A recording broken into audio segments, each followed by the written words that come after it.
बकरीद से पहले दिल्ली और मुंबई में हंगामा जरूर शुरू हुआ, लेकिन योगी के उत्तर प्रदेश में प्रशासन सख्त है। दोस्तों, अगर आप भी इस बकरा ईद पर कुर्बानी करते हैं तो खबरदार हो जाइए, ताकि आप भी किसी मुसीबत में ना आ सके। जैसा कि आप सभी जानते हैं, ईद उल अजहा अनकरीब है, जिसको बकरा ईद भी कहा जाता है। इसी को लेकर के सरकार ने कुछ गाइडलाइंस जारी किए हैं, कुछ नियम लागू किए हैं। क्या वो नियम है, क्या वो गाइडलाइंस हैं, कौन से वो काम है जो सरकार ने बकरा ईद को लेकर के जारी किए हैं? आइए देखते हैं इस वीडियो में मुकम्मल तरीके से। बकरीद से पहले दिल्ली और मुंबई में हंगामा जरूर शुरू हुआ, लेकिन योगी के उत्तर प्रदेश में प्रशासन सख्त है और इसी वजह से माहौल शांत है, क्योंकि कुर्बानी और नमाज को लेकर पहले से ही गाइडलाइंस जारी हैं। सरकार की फॉरवर्ड प्लानिंग इतनी कि बकरीद से पहले सिस्टम अपने काम पर है। लेकिन उत्तर प्रदेश में बकरीद से पहले इस विवाद को लेकर मुसलमान क्या कह रहे हैं, इस रिपोर्ट में देखिए।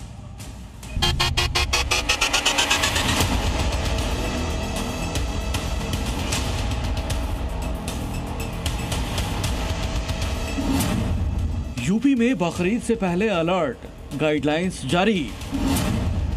6 जिलों में ऐलान, बकरीद पर निगरानी का स्पेशल प्लान।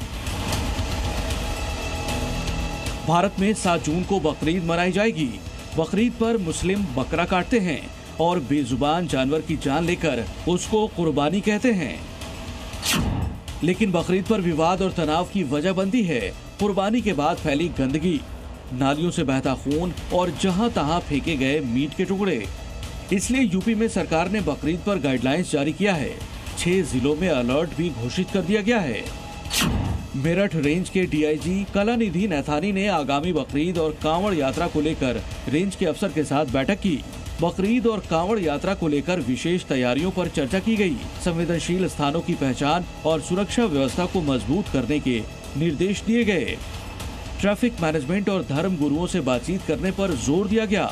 डीआईजी ने ईदगाहों, पशु बाजारों और मंदिर परिसरों का निरीक्षण करने के निर्देश दिए।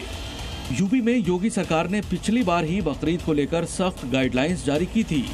नमाज से लेकर बकरा कुर्बानी के लिए भी ताज़ा तरीन नियमों का ऐलान किया गया था। साथ ही सुरक्षा व्यवस्था को पुख्ता रखने के लिए तमाम जिलों के आला अफसरों को अपने अपने जिलों के संवेदनशील इलाकों की निगरानी और गश्ती के ऑर्डर भी किए गए थे। और सीएम योगी ने सख्त निर्देश दिया था कि बकरीद पर कुर्बानी के लिए पहले ही स्थान चिन्हित होना चाहिए। चिन्हित स्थान के अलावा कुर्बानी नहीं होनी चाहिए। विवादित और सेंसिटिव जगहों पर कुर्बानी नहीं होनी चाहिए। प्रतिबंधित पशुओं की कुर्बानी नहीं होनी चाहिए। हर जिले में कुर्बानी के बाद अपशिष्ट निस्तारण की व्यवस्था होनी चाहिए। नमाज मस्जिदों में पढ़ें। कानून तोड़कर नमाज पढ़ी तो सख्त एक्शन लिया जाएगा। कुर्बानी को जो मना कर रहे हैं वो गलत है। कुर्बानी तो होएगी, ना रुकी है ना रुकेगी। ये तो ना रुकी है ना रुकेगी। उन्हें क्या परेशानी है? अच्छा, भी कोई परेशानी है तो बताओ कि हम इस बात से ही परेशानी हो रही। उनका कहना है कि जैसे कुछ लोग सावधानी नहीं बरतते, खुले में कुर्बानी कर देते हैं, खुले में उसके अवशेष छोड़ देते हैं। उनकी गलती, अगर ऐसा करते तो, अगर वे ऐसा करते तो उनकी गलती।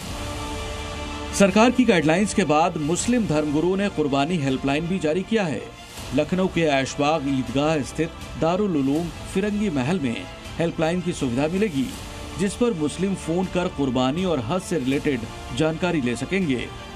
हेल्पलाइन की सुविधा 29 मई से 10 जून तक रहेगी। देश भर के मुसलमान किसी भी भाषा में दोपहर 2 बजे से 4 बजे तक जारी नंबर्स पर जानकारी ले सकेंगे। हर साल की तरह इस बार भी 8 नंबर जनरेट किए गए हैं, जिन पर कोई भी जानकारी अर्जित कर सकता है।